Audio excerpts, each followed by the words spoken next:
7월 두 번째 주 이번 주 사건 사고 브리핑입니다. 교수님, 예, 예. 저는 정말 범죄 하나로 나라 팔아먹는 사람들이 있다라는 것에 다시 한 번 또 붕괴를 합니다. 이건 뭐 나라를 팔아먹었다 정도로 화 많이 났네. 네. 여성이 폭행을 당하니까. 근데 나라 팔아먹는다는 표현은 너무 심하신 것 같고, 나라를 나라 망신, 네, 국격을 떨어뜨리는 일이라고 생각할 수 있겠죠. 네, 이 사건 베트남 결혼 이주 여성 네, 그 폭행당한 사건 이야기하려고 하는 거 아닙니까 우리가? 네. 지금 실제 이 베트남 이주 여성에 대한 폭행 사건들이 지금 계속 실시간으로 그렇습니다. 베트남에 보도가 되고 있다라고 얘기를 하고요. 피해자는 30살 베트남 이주 여성. 자신의 말을 듣지 않는다는 이유로 36살 한국인 남편이 부인을 무자비하게 폭행한 겁니다. 술 먹었지? 어디서? 역시 맞니 말하니까 안 했어. 내가 그때 와야 했지. 사실 베트남이란 국가에 박항서 감독이 지금 축구 국가대표로 가 있지 네, 않습니까?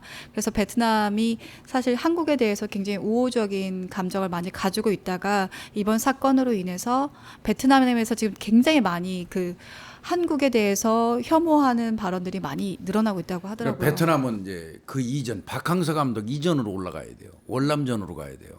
네. 우리나라는 월남전 참전 국가잖아요. 그 당시에는 월남 월맹 이렇게 싸우고 있었잖아요. 그때 우리나라는 이제 미군하고 같이 해서 월남 편이고요. 그다음에 이제 월맹군과 싸웠는데 결국 미국이 손들고 나가면서 결국 월맹 호지명이죠. 네. 그쪽에서 이제 지금 현재 베트남을 통일했지 않습니까? 그러다 보니까 베트남에는 기본적으로 그때 그 월남전에 참전했던 한국군 그당 뭐 귀신 잡는 해병 청룡부대니 뭐 백마부대니 이런 그 굉장히 또 우리 군인들이 가고 진짜 어마어마하게 용맹스럽게 그 싸웠어요. 그래서 한국에 대한 두려움도 있고 한국에 대한 감정도 이 전쟁을 통하면서 있었습니다. 그래서 이 대한민국에 대한 인식이 그다지 좋지 않다가 서서히 이제 교류하면서 좋아지기 시작하다가 사실은 얼마 전에 이제 박항서 감독이 어떻게 보면 진짜 그 축구 외교관이죠. 네. 어느 외교도 못하는 그런 외교를 박항서 감독이 한 거예요, 사실은. 그래서 한국에 대한 그 어떻게 보면 바라보는 시선이 엄청나게 좋아졌어요. 우호적인 그 분위기가 형성되고 있는 이 찰나에 조금 전에 진짜 우리 김유희 프로파일러가 얼마나 미우면 나라를 팔아쳐먹었다고. 저 남자지만 참 부끄러워요. 남자가 추접스럽게 여자한테 주먹질하고 말이야. 저는 더더욱 붕괴했던 게 2살짜리 아이 앞에서 그러니까 말이에요. 그것도 어찌됐건 자기 자식이잖아요. 네, 부인을 폭행했다라는 것이고 또 실제로 여기 그 베트남 여성이 지금 온 지가 19일인가요? 얼마 안 됐어요. 6월 16일 날 한국에 들어왔어요. 네. 6월 16일 날. 얼마 되지 않은 그 짧은 기간에 폭력이 수차례가 이루어졌다라는 거죠. 예, 이게 이제 사건 우선 개요부터 설명드리면요. 네. 남편은 30대네요. 네. 30대 남편인데 지난 4일입니다. 7월 4일 오후 그러니까 21시 밤 9시부터 12시까지 한 3시간가량에 걸쳐서 전남 영암군에 있는 자신의 집에서 베트남 출신 아내를 주먹과 발로 마구 때리고 그 여성이 얘기한 바에 따르면 샌드백을 두들기는 것처럼 때렸다는 거예요. 그리고 이제 뭐 여성은 이거 좀 더 있어봐야 알겠지만 소주병으로도 폭행을 했다 해서 특수 폭행이 지금 나오고 있거든요. 근데 이제 본인은 뭐 페트병으로 때렸다 이렇게 얘기하니까 페트병은 위험한 물건으로 분류되지는 않아요. 소주병 같으면 위험한 물건이기 때문에 특수자가 붙어요. 그래서 특수 폭행이 되는데 하여튼 뭐 그렇게 폭행을 3시간에 걸쳐서 때렸고요. 조금 전에 유니 프로파일러 얘기한 것처럼 2살 배기 아이가 있는 앞에서 엄마를 때렸고 그 왜 때렸냐고 얘기하니까 참 기가 찬 얘기예요. 한국말이 서툴고 말을 잘 안 듣는다. 아니 그러면 베트남 여성이 한국말 모르는 거 모르고 결혼했어요? 참 비굴하기 이를 데 없더라고요. 변명을 해도 비굴하기가 이를 데 없고 그러니까 저는 이 사람 말하는 게 정말 다 변명 네. 같다라고 느껴지고 실제로 영장실질 심사를 갈 때 인터뷰를 이제 기자들이 네. 막 이렇게 물어보잖아요. 지금 무슨 하고 싶은 말 있으십니까?라고 얘기를 했더니 그런 얘기를 했다는 거예요. 아니 아내와 언어가 다르기 때문에 생각하는 것도 달랐다. 그것 때문에 감정이 많이 쌓였다. 다른 남자들도 다 마찬가지일 것 같다. 다른 사람들에 대한 다 저 그 외국에서 이주해온 여성하고 결혼한 절대 다수의 다른 남자들을 모욕하는 발언이에요, 그건. 그리고 그 말 또 덧붙여서 이 부분 좀 신경 써주세요라고 얘기했대요. 꼴값을 하는 거죠, 그거는. 네. 그렇게 표현하면 맞을 겁니다. 아니 자기 혼자 가지 왜 다른 남자들까지 참. 끌고 가는지도 모르겠고 또 막상 그 얘기를 해요. 그러니까 베트남에서 그 이주 여성 자기 부인하고 얘기할 때는 한국어를 잘하는 것 같았다. 근데 한국에 막상 들어오니까 꼭 내 말을 못 알아듣는 것처럼 행동한다. 그게 기분 나빴다. 네, 그래서 화가 나서 내가 때렸다라고 얘기를 하는 거예요. 근데 이게 아니 그게 사실이라고 하더라도 때릴 이유가 안 되죠. 못 알아듣는다고 때린다는 게 말이 돼요? 아니 그러면은 한국 여자하고 결혼하지 왜 그 베트남 여성하고 결혼해서 그런 사고를 치냐고요. 하여튼 이 사람은 법원이 영장 신청하고 구속영장 실질심사 끝나고 난 다음에 상당히 빠른 시간에 구속영장이 발부됐어요. 한 3시간 한 15분 정도? 네, 3시간 45분이라고 네. 하는데 제가 교수님한테 이렇게 급속도로 나왔습니다 라고 했더니 교수님이 일반적으로 이렇게 나오는데 최근에 우리가 봤던 사건들이 다 너무나 실질심사를 오래 하는 사건을 다뤄서 그렇게 생각된다라고 얘기하시더라고요. 큰 사건을 우리가 이제 언론이라든지 이런 데서 주로 다루다 보니까 구속영장 그 실질심사가 있고 난 다음에 하루 거의 꼬박 걸리는 사건들만 주로 방송에서 다루잖아요. 그러다 보니까 아 이번에는 엄청 빨리 나왔다 이렇게 이제 인식할 수도 있는데 일선에서 일반적인 사건 본인이 범행을 인정하고 증거가 명백하고 죄질이 극히 불량한 이런 상황은 얼마 안 돼서 이 사건처럼 뭐 2-3시간 만에도 영장은 발부됩니다. 그러니까요. 네. 그리고 지금 제가 봤을 때는 태도도 되게 불량했을 것 같아요. 그렇죠. 재판관 앞에 가가지고. 그렇죠. 그러다 보니까 바로 떨어졌을 것 같아요. 이게 이 아내 베트남 아내가 얘기한 게 참 아프더라고요. 남편이 나를 마치 샌드백을 치듯이 때렸다. 남편은 예전에 권투를 배웠던 사람이다. 그런데 맞을 때마다 내가 참을 수밖에 없었던 이유는 대응하면 죽을지도 모른다는 그런 그 두려움에 휩싸였었다. 이게 참 아픈 얘기예요. 아픈 얘기입니다. 이 여성이 지금 조금 전에 제가 드린 말씀을 베트남 그 온라인 매체 징이라는 그 매체하고 인터뷰하는 과정에서 이 얘기가 나오니까 베트남 전역에는 실시간으로 중계가 돼버린 거예요. 네. 이 인터뷰 내용이. 그러니 얼마나 지금 한국에 대한 그동안 쌓아왔던 그 이런 그 공든탑이 무너지고 있겠습니까? 그리고 이게 어떤 통계인지 잘 모르겠는데 그 통계까지 같이 나가고 있는 게 이주 여성들이 그 남성한테 폭력을 당한 적이 있다라는 그 설문에서 거의 50% 가까이 42%. 네, 50% 가까이 42%가 그런 경험이 있다라고 하는 얘기가 같이 지금 나가고 있다 보니까 그렇죠. 한국 전체 남성에 대해서 불신하게 된 지금 배경들이 엄청 많이 생기고 있는 거죠. 이 여성 같은 경우는 맞아가지고요 갈비뼈가 골절됐습니다. 그다음에 손가락이 또 부러졌고요. 그래서 전치 4주의 중상을 입었고요.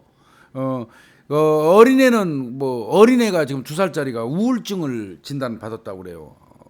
그 어린 요만한 아이 앞에서 엄마를 마구잡이 패는 거를 봤었을 거 아니에요. 그동안 이번이 처음이 아니라는 거 아닙니까? 네. 그러다 보니까 아이까지 지금 우울증 치료를 해야 될 입장이고 엄마가 지금 병원에 입원한 상태에서 애를 데리고 있는 것 같습니다.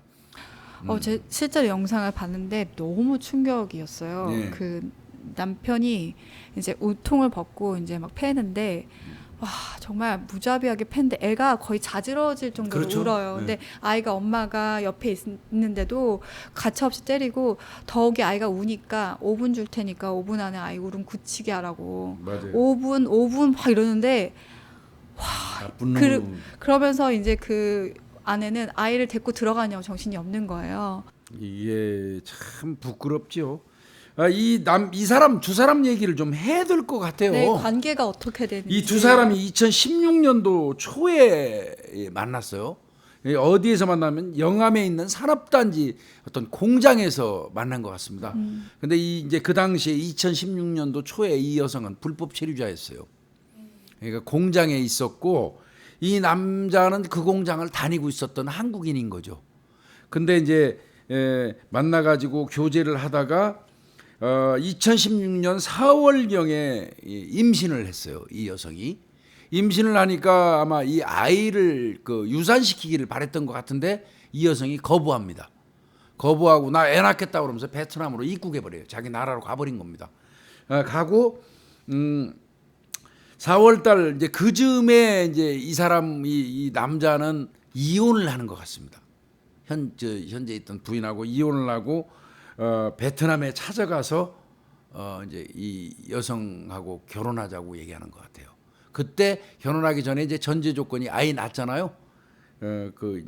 이제 그게 2019년이에요. 이제 찾아간 거는. 그러니까 좀 헷갈리실 것 같은데 2016년도 초에 만났고요. 이 여성은 2016년 4월경에 베트남으로 들어갔고요. 거기서 아이 낳아서 기르고 있었고요. 이 2019년도 4월경에 한 몇 년이에요? 한 3년이 지난 다음에 이 남성이 자기 아이를 낳아가지고 베트남에 그 여성이 살고 있다는 사실을 알아요. 그 즈음에 이 남성은 원래 자기의 처하고 이혼을 한 거예요. 네. 한국에서. 네. 그리고는 그 여성을 찾아서 가서 베트남에서 아이 머리카락을 뽑아와요. 그래서 한국에 와가지고 친자 검사를 합니다. 네. 자기 아들이 맞아요. 그러니까 다시 베트남 들어가서 혼인신고를 합니다. 혼인신고를 해야지 비자가 발급되고 결혼 그 비자로 우리나라 들어올 수 있잖아요. 그래서 6월 16일 날 이 남편과 함께 이제 우리나라로 들어오는 겁니다. 들어왔고 이제 그 이후에 이제 오늘날 이런 일이 있었는데 그동안 뭐 차 안에서도 때리고 계속 상습적으로 폭력을 행사했던 것 같습니다. 근데 이게 웃기는 이 친구가 좀 웃기는 게요. 첫 번째 결혼한 여자하고 사이에 아들이 하나 있었대요. 네. 그리고 이 여성을 만났을 때는 두 번째 여성하고 만나가지고 아들 하나 낳고 기를 때 이 여성을 공장에서 만나갖고 내연 관계를 유지한 거예요. 2년 정도 만났대요. 그러니까 그때는 명백히 두 번째 재혼한 이 여성과 사이에 아들을 낳고 살고 있었던 거예요. 그런데 이제 이 여성이 이제 세 번째 이제 어떻게 보면 만난 여성이 되잖아요. 아들이면 낙태하라고 계속 강요했던 거예요. 아들이 양쪽에 하나씩 다 있었으니까. 그럼에도 불구하고 이제 결국 이 두 번째 여성하고도 이혼하니까 들어가서 베트남에서 데리고 와가지고 이렇게 자신의 아내를 그 폭행한 거죠. 이게 첫 폭행이 시작된 게 이 아내가 들어와서 한국에 들어온 지 9일 만이었대요. 예. 그 차 안에서였는데 16일 날 6월 16일 날 들어왔고요. 네. 그 6월 25일 날 그러니까 9일 만이네요. 네, 차 안에서 첫 폭행이 이루어졌는데 그 한 이유가 뭐냐면 왜 너 쓸데없는 거 사냐? 뭐 물건 사는 거. 네, 왜냐하면 그때 이제 아마 시댁에서 갖고 왔던 그릇들이 이런 것들이 있었나 봐요. 근데 이제 그 주부다 보니까 필요한 물건들이 있을 거 아니에요. 이제 그걸 샀는데 왜 쓸데없는 걸 사냐고 하면서 그 그릇으로 허벅지하고 머리를 막 또 때렸다는 거예요.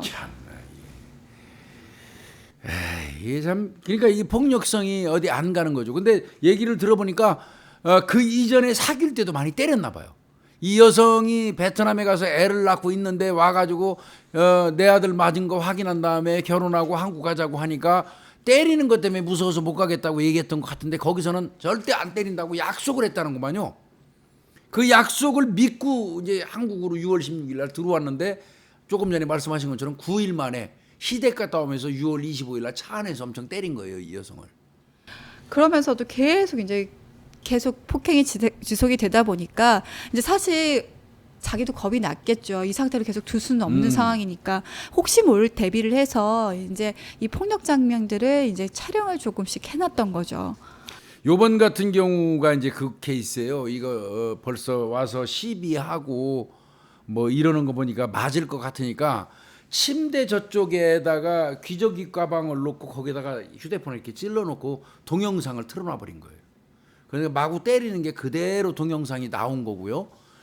그리고 이제 때리고 난 그 동영상을 역시 이제 그 주변에 사는 베트남 여성인 것 같습니다. 그 여성도 내가 볼 때 결혼 이주 여성인 것 같아요. 베트남. 그 여성한테 동영상을 보여준 거예요. 내가 이렇게 맞고 산다. 또 베트남 여성이 보니까 기가 차거든요. 이건 그냥 둘 수 없다 해가지고 경찰에 신고하도록 하면서 SNS에 올려버렸어요.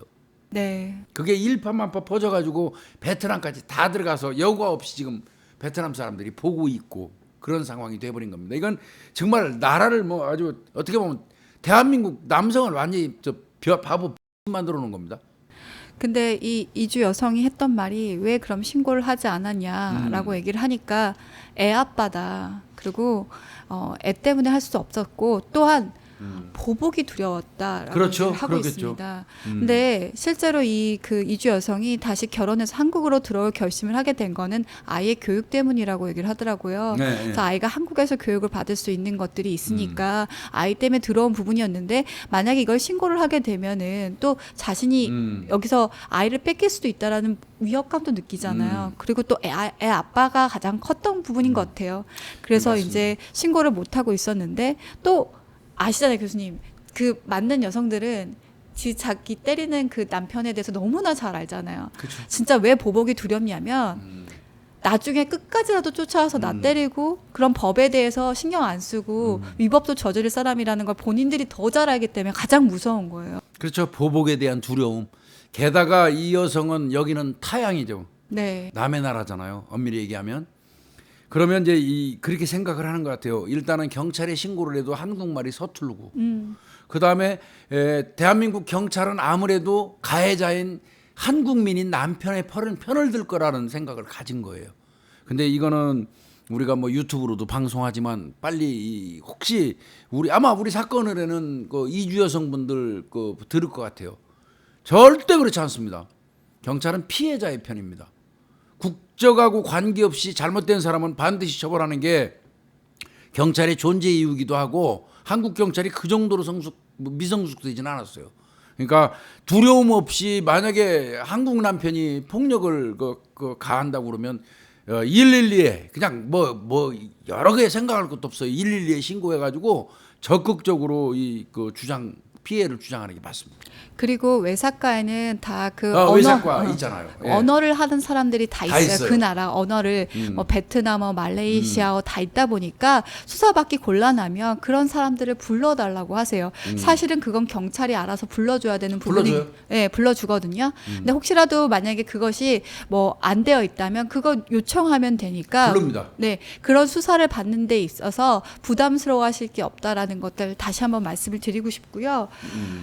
실제로 교수님이 이제 그런 얘기를 아까 뭐 월남전 얘기부터 했지만 그 한국 사람들이 베트남이나 아니면 다른 동남아에 가서 잠깐 일을 하면서 거기에 있는 여성들하고의 관계 속에서 아이들을 낳고 코피노니, 라이다이아닌 네, 맞아요.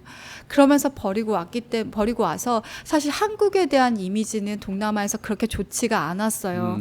근데 교류가 시작되고 또 베트남이 워낙 관광지로 발달되면서 한국 사람들도 많이 가고 박항서 감독도 뭐 어떤 한 영향을 하면서 되게 많이 좋아졌던 그런 서로의 어떤 그 호감 상태가 이런 사건 하나로 사실 무너질 수 있다라는 거 다시 한번 또 느끼게 되거든요.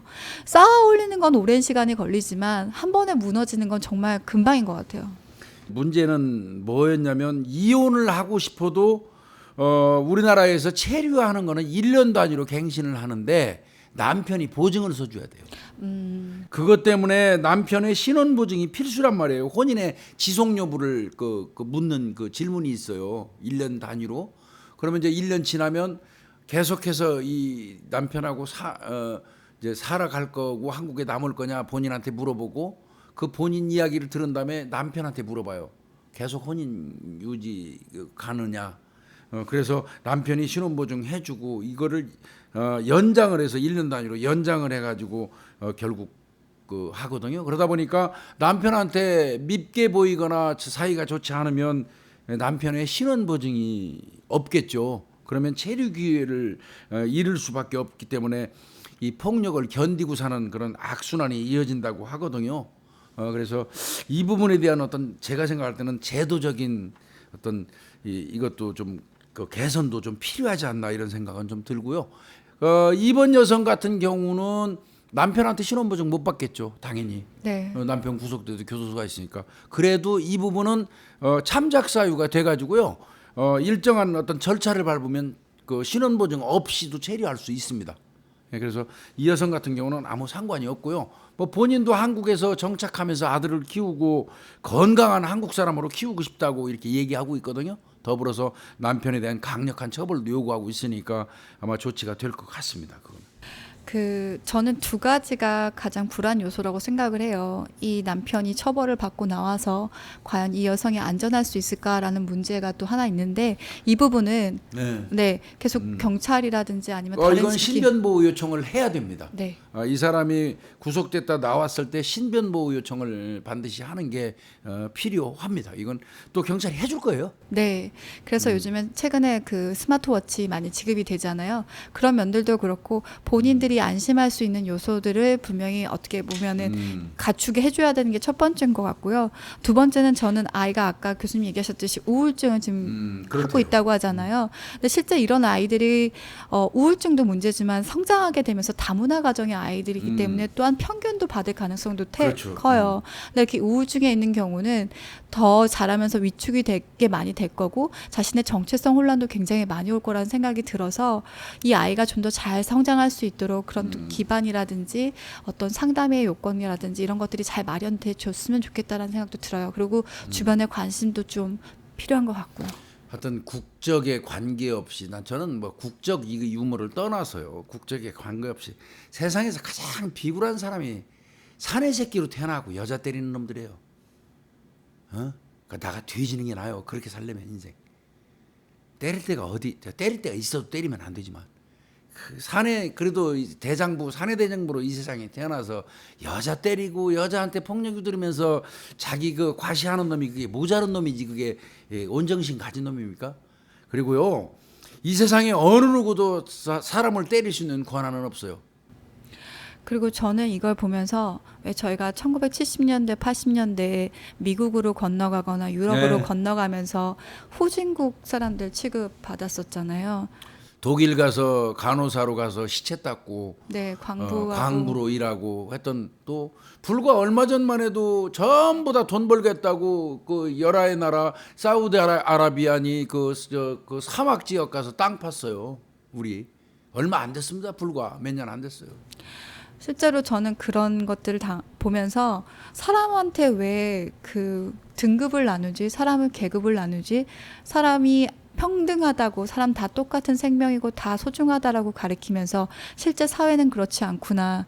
근데 내 눈앞에서 목전에서 그런 일들이 일어나고 있고 실제로 지금 내가 갖고 있는 시선, 다문화 가정 아이들 그리고 베트남 사람들이나 동남아 사람들을 봤을 때 혹시 내 시선은 그들을 그렇게 바라보고 있지는 않은지 한번 저도 돌아보게 되더라고요. 예, 이 부분은 뭐 이유야를 막론하고 입이 100개 1000개라도 이 사람은 할 말 없고 베트남 국민들한테 정말 뭐 오직하면 국무총리가 지금 우리나라 방문 중에 있는 공안장관이 와 있잖아요. 베트남 공안장관한테 국무총리도 사과를 했고요. 경찰청장도 사과를 했어요. 철저하게 수사하고 신변보호라든지 이런 거 제대로 하겠다고 이렇게 사과를 했어요. 그래서 이거는 베트남 국민들의 감정을 좀 빨리 삭히고 그랬으면 좋겠다는 생각이 들고요.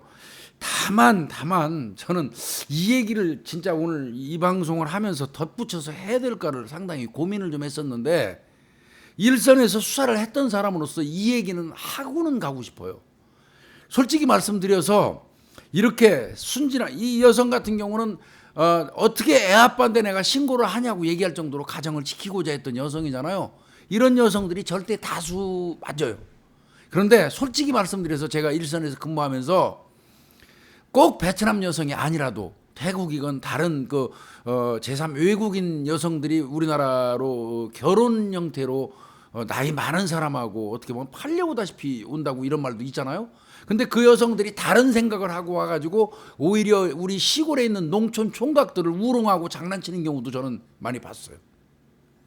이를테면 제가 이제 나라를 특정하지 않고 말씀을 드리겠는데 제가 한두 건 한 게 아니에요. 경찰청 통계를 따지면 이 부분 한두 건 아닐 겁니다. 상당히 많을 거예요. 이것도 얘기는 해야 되겠어요. 제3 외국인 여성들이 극히 의도적으로 한국 농촌에 있는 총각들이라든지 이런 결혼 못한 사람들하고 의도적으로 결혼해요. 그래가지고 한국에 온 다음에 일단 결혼은 해놓고 자기는 딴짓합니다. 예, 공장 가야 되겠다. 돈 벌어가지고 본국으로 보내야 되기 때문에 나 공장 간다 하는데 공장 가서 일한다고 하면서 거기에서 원래는 자기네 나라에 있을 때 애인이었던 남자가 거기 와서 일하고 있어요. 공장에. 거기서 계속 그 사람하고 만나는 겁니다.